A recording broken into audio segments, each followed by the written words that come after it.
예, 안녕하십니까. 스포츠 엔터테인먼트 법률과 적용, 저작권과 표절, 시간입니다.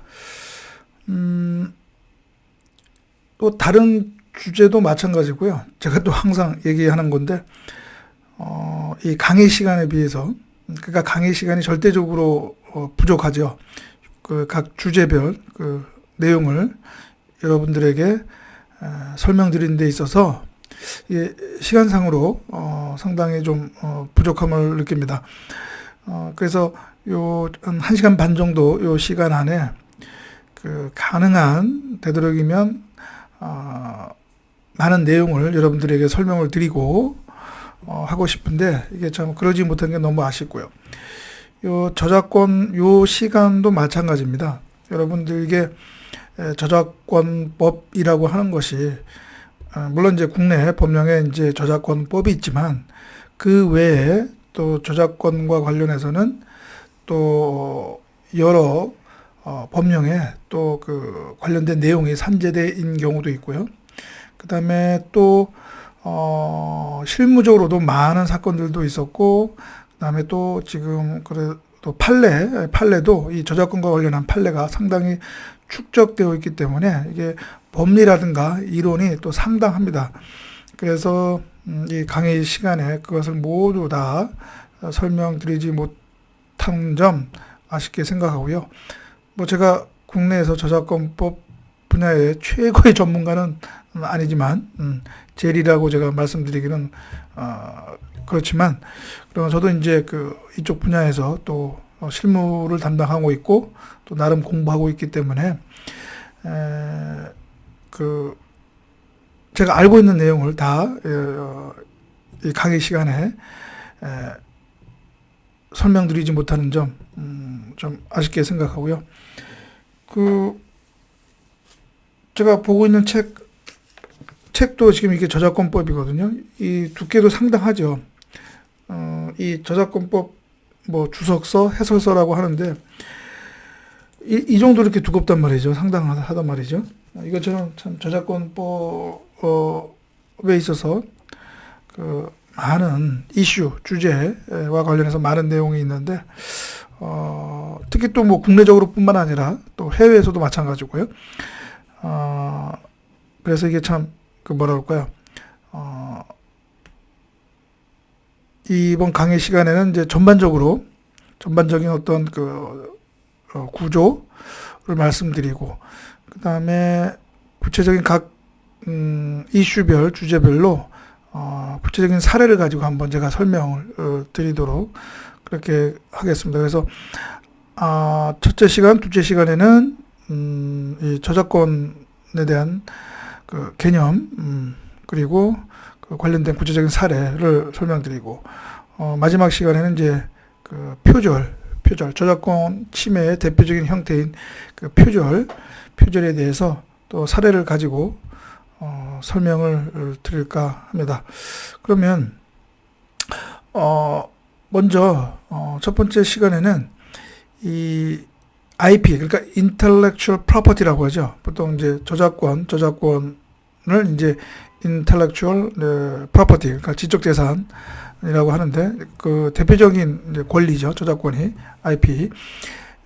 그래서 요 저작권이 이 IP 영역에 있어서 지적 재산에 있어서 어떠한 포지션을 갖고 있는지 그리고 다른 IP 뭐 상표 또는 뭐 디자인과 관련해서 어떠한 이제 그 관계를 갖고 있는지 그거를 이제 간단히 설명을 먼저 드리는 것이 그 이 저작권에 대한 또 이해에 일단 도움이 될 거라고 제가 생각이 들어서 그 점에 있어서 먼저 제 설명을 드리도록 하겠습니다. 일단은 화면을 잠시 전환을 하고요. 네. 이거는 그냥 요 지금 화면에 보이시는 내용, 요거는 제가 나름대로 정리를 한 내용인데요.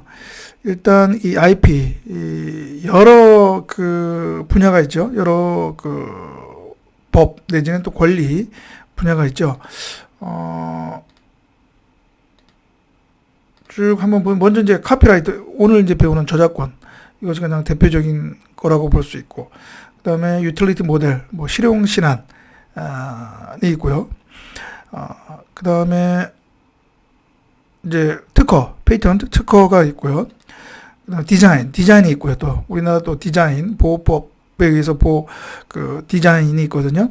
그 다음에 또 이제 트레이드마크 상표가 있습니다. 상표가 있고, 그 다음에 또 이제 그 지적 재산의 한 영역이라고 볼 수 있는 이제 트레이드 세크릿, 영업 비밀이 있습니다. 영업 비밀.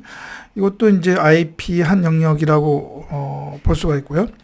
그 다음에 이제 특정 법은 없지만, 성분법은 없지만, 일단 우리나라에서 일부 판례에서 그 법적 권리로 인정되는 퍼블리시티권이 있습니다. 물론 이 퍼블리시티권에 대해서는 또 그 다른 시간에 또 이 퍼블리시티권만 또 제가 강의를 할 텐데요. 그래서 오늘은 뭐 퍼블리시티에 대해서는 뭐 자세한 설명은 하진 않고요.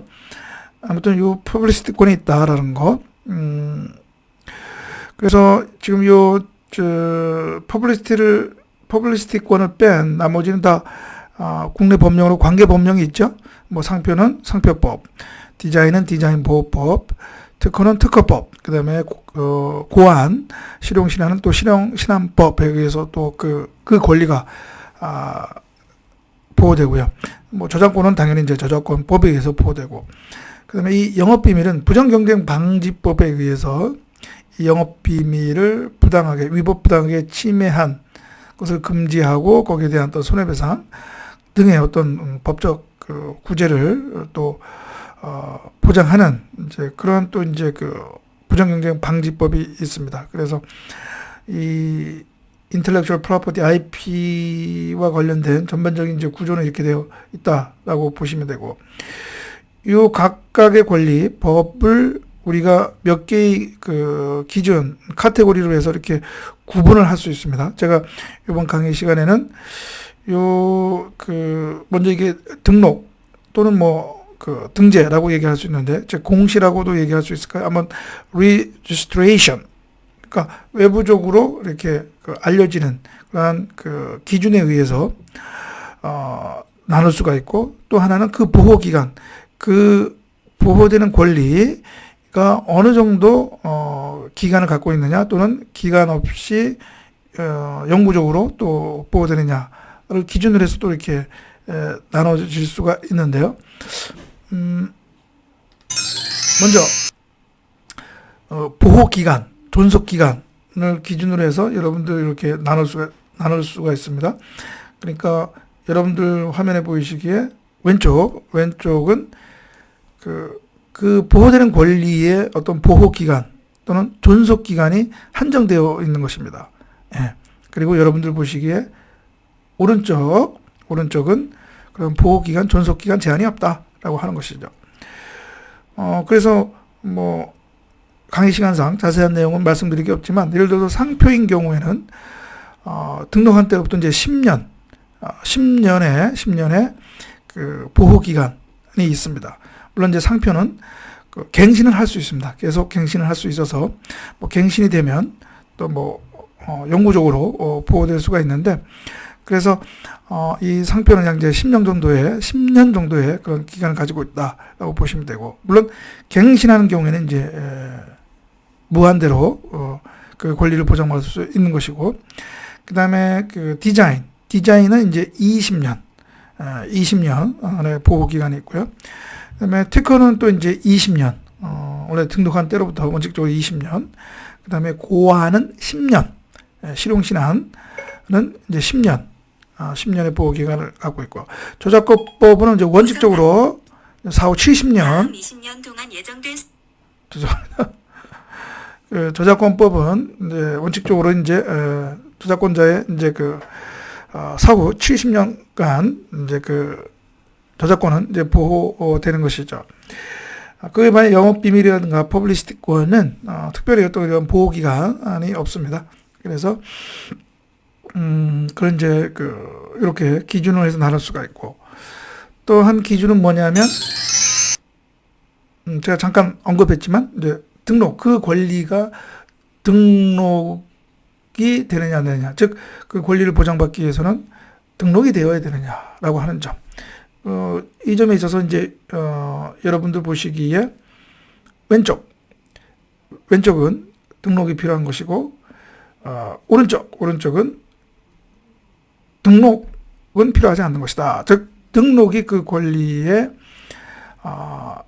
창설적인 어떤 기능을 갖고 있는 것은 아니다라고 하는 것이죠. 그래서 보시면 이제 그 상표법에 따른 상표, 그다음에 디자인법에 따른 디자인, 특허법에 따른 특허, 실용실험법에 따른 고안. 요거는 등록을 해야, 등록이 되어야 권리가 인정을 받을 수 있고 그 권리를 행사할 수 있고요. 제3자가 침해한 경우에는 침해 금지를 구하거나 손해배상을 청구하거나 할 수가 있는 것이죠. 그에 반해서 이제 저작권, 영업비밀, 퍼블리시티권, 이거는 그 권리를 행사하기 위해서는 등록이 필요한 것은 아니다라고 하는 것이죠. 그러니까 물론 우리나라 저작권법에 등록 제도가 있지만 그 등록은 행정 편의상, 저작권 관리상 하는 것이지, 등록이 되어야 저작권자로 인정을 받고 권리를 행사할 수 있는 것은 아니다라고 하는 것이죠. 그래서 어떠한 저작물에 대해서 저작권자로 등재되어 있다 하더라도 실질적으로 다른 사람이 내가 저작권자다라고 할 경우에, 그래서 그것이 입증이 되면 그 사람이 또 저작권자로서 법적으로 인정이 되는 것이죠.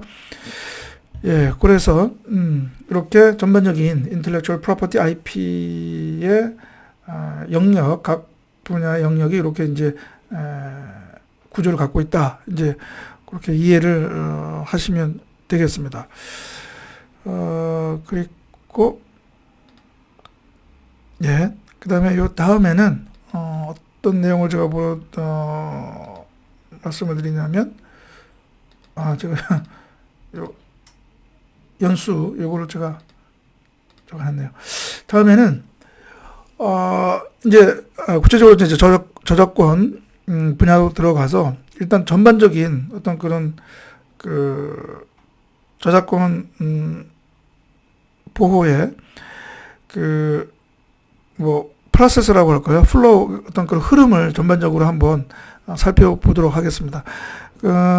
이따가 이제 강의도 요 프로세스에 의해서 이제 하나씩 기본적으로 알아볼 거거든요. 그래서 그리고 이런 어떤 저작권과 관련된 파악에 있어서는 이러한 프로세스로 하는 것이 필요하기도 하고, 또 기본 그 로직, 이제 구조다라고 이해를 하시면 되겠습니다.